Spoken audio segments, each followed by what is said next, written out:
Jacques 1, du verset 5 à 8, là il est écrit: Si quelqu'un d'entre vous manque de sagesse, qu'il la demande à Dieu, qui donne à tous simplement et sans reproche, et elle lui sera donnée.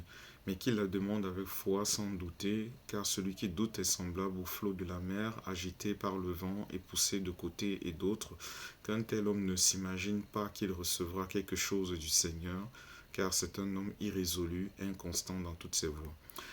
Jacques dit ici en fait que la voie par excellence pour recevoir la sagesse et même toute chose de la part du Seigneur, c'est la foi, voilà, et sans laquelle il est impossible d'être agréable à Dieu selon Hébreux 11 au verset 6. Et il évoque aussi le fait que quand on demande à Dieu, en fait, on doit demander sans douter. Vous savez, il y a une différence entre l'incrédulité qui consiste à refuser de croire malgré même les évidences, voilà. Notamment, par exemple, quand Jésus a enseigné, il a prêché, il a fait des miracles, c'était des évidences qui montraient qu'il venait du Père, mais des gens refusaient de croire, soit par jalousie, soit par endurcissement volontaire. Donc, il y a une différence entre l'incrédulité et le doute qui consiste tout simplement à ne pas croire. Et dans ce passage, en fait, Jacques dit que quelqu'un qui doute, en fait, est une personne irrésolue.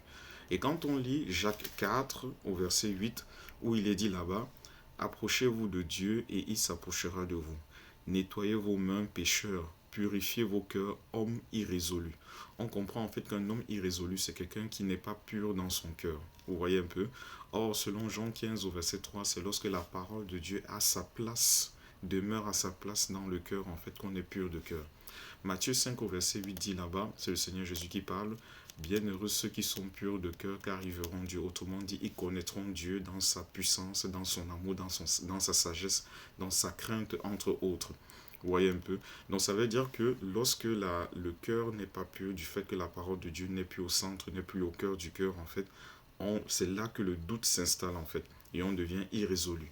Et lorsqu'on se souvient de ce que Paul a dit dans Éphésiens 4 au verset 14, pardon, où il dit que c'est en étant des enfants, c'est-à-dire encore immatures en Christ, qu'on est emporté à tout vent de doctrine par la tromperie et la séduction des hommes. Ça nous fait penser à ce qu'on a lu au départ dans Jacques 1 du verset 5 à 8, où il est dit là-bas en fait que celui qui doutait comme les flots qui sont agités par le vent de côté et d'autres.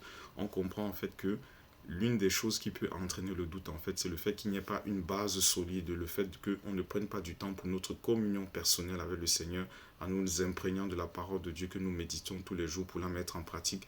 Car c'est quand cette base-là est solide, en fait, qu'on ne se laissera pas séduire par différents types de doctrines ou de séduction humaine.